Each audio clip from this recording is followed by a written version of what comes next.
ഇന്ന് ഞാൻ കുറച്ച് ബിസിയും എന്നാൽ കുറച്ച് ഉഴപ്പും നടന്നൊരു ദിവസമായിരുന്നു കേട്ടോ. ബൈ ദ ബൈ ഇതാണ് കുഞ്ഞുട്ടൻ. ഈവൻ എൻ്റെ പെറ്റാണ് കേട്ടോ. ഞാൻ എൻ്റെ റൂമിൽ ഞാൻ കിടക്കണതിന് നേരെയാണ് ഞാനിവനെ വെച്ചിട്ടുള്ളത്. ചുമരുമ്പോൾ ഫിറ്റ് ചെയ്യണ ഒരു അക്വേറിയം ഉണ്ട്. അത് ആമസോണിൽ നിന്നാണ് ഞാൻ മേടിച്ചിട്ടുള്ളത്. അപ്പോൾ ആർക്കെങ്കിലും മേടിക്കണം എന്നുണ്ടെങ്കിൽ ഞാനിവിടെ ടാഗ് ചെയ്യാം. അപ്പോൾ ആരെങ്കിലും താല്പര്യം ഉണ്ടെന്നുണ്ടെങ്കിൽ കയറി മേടിച്ചോട്ടാ. അപ്പോൾ ഇന്ന് ഡാൻസ് പ്രാക്ടീസ് കാര്യങ്ങളൊക്കെയോട് കുറച്ച് തിരക്കുണ്ടായിരുന്നു എനിക്ക്. പക്ഷേ ഞാൻ എഴുന്നേറ്റത് വളരെ വളരെ വളരെ ലേറ്റായിട്ടായിരുന്നു. അതുകൊണ്ട് തന്നെ ഞാൻ കുറച്ച് ഉഴപ്പിയിട്ടാണ് ഞാനിന്ന് ജോലിയൊക്കെ ചെയ്തിട്ടുള്ളത്. പിന്നെ ഞാനിപ്പോൾ കാണിക്കാൻ പോകുന്ന ഫോട്ടോ ഫ്രെയിമില്ലേ, അത് ഞാൻ തന്നെ ചെയ്തതാണ്. എനിക്കതിന് ആകെ ഒരു 120 രൂപയെ കോസ്റ്റ് വന്നിട്ടുള്ളൂ. ആ ഫ്രെയിമിന് 110 രൂപയും ആ പ്രിൻറ്റിന് ഒരു 10 രൂപയും അത്രേ വന്നിട്ടുള്ളൂ. ആ ഫോട്ടോ ഞാൻ തന്നെ എഡിറ്റ് ചെയ്തു. അങ്ങനെ 2 മണിയാകുമ്പോൾ വേഗം കുളിച്ച് റെഡി ആയിട്ട് ഞങ്ങൾ വേഗം ഡാൻസിന് പോയി. ഇൻഡിപെൻഡൻസ് ഡേ ആയതുകൊണ്ട് ഞങ്ങൾ വെള്ളയിട്ടിട്ടാണ് ഇറങ്ങിയത്. അങ്ങനെ ഞാനെങ്കിൽ ഇങ്ങനെ കൂടിയിട്ട് ലച്ചുവിനെ വിളിക്കാൻ പോവാണ്. അപ്പോൾ ലച്ചുവിൻ്റെ അനിയത്തി കുടു അവൾക്ക് കിട്ടിയ മിഠായി കൊണ്ടുവന്ന് തരികയാണ്.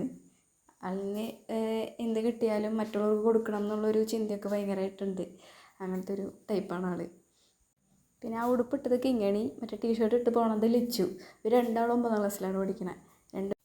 പിന്നെ ഞാൻ ഡാൻസ് എന്ന് പറഞ്ഞത് വീരനാട്യമാണ് കേട്ടോ. ഞങ്ങളുടെ ടീമിൻ്റെ പേര് നവജ്യോതി കലാകേന്ദ്ര എന്നാണ്. അപ്പോൾ ഞങ്ങൾ പ്രാക്ടീസ് ചെയ്യാനായിട്ടാണ് ഇപ്പോൾ പോണേ.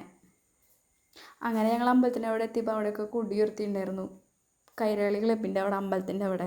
പിന്നെ അവിടെ തന്നെ ഒരു നഴ്സറി സ്കൂളുണ്ട്, അവിടെയും ഒക്കെ കൊടിയുയർത്തിയിട്ടുണ്ടായിരുന്നു. ഞങ്ങൾ ഹാളിലേക്ക് കയറിയപ്പോൾ ആൻറ്റിയും പിന്നെ ഒരുവിധം എല്ലാവരും വെയിറ്റ് ചെയ്യുന്നു.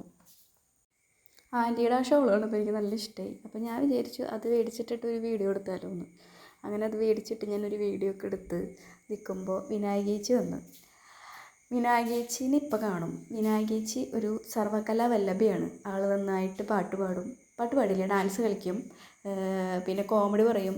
പിന്നെ ആൾക്ക് ഉണ്ണിയപ്പത്തിൻ്റെ ബിസിനസ്സാണ്. ആൾ ഉണ്ണിയപ്പമൊക്കെ നല്ല ടേസ്റ്റാണ് കേട്ടോ. സീരിയസ് ആയിട്ട് പറയുകയാണ്. ആൾ പറയാൻ പറഞ്ഞിട്ട് പറയല്ല. പിന്നെ ഇൻഡിപെൻഡൻസ് ഡേയുടെ ഭാഗമായിട്ട് ഞങ്ങൾക്ക് ഡാൻസ് ക്ലാസ്സിൽ നിന്ന് ഐസ്ക്രീം തന്നിട്ടുണ്ടായിരുന്നു. അപ്പോൾ ഞങ്ങളിതൊരു 2 റൗണ്ടൊക്കെ ഡാൻസ് കളിച്ച് കഴിഞ്ഞതിന് ശേഷം ഞങ്ങളിത് കഴിക്കണത്. അപ്പോൾ ഇന്നത്തെ വിശേഷം ഇത്രയൊക്കെ ഉള്ളൂ.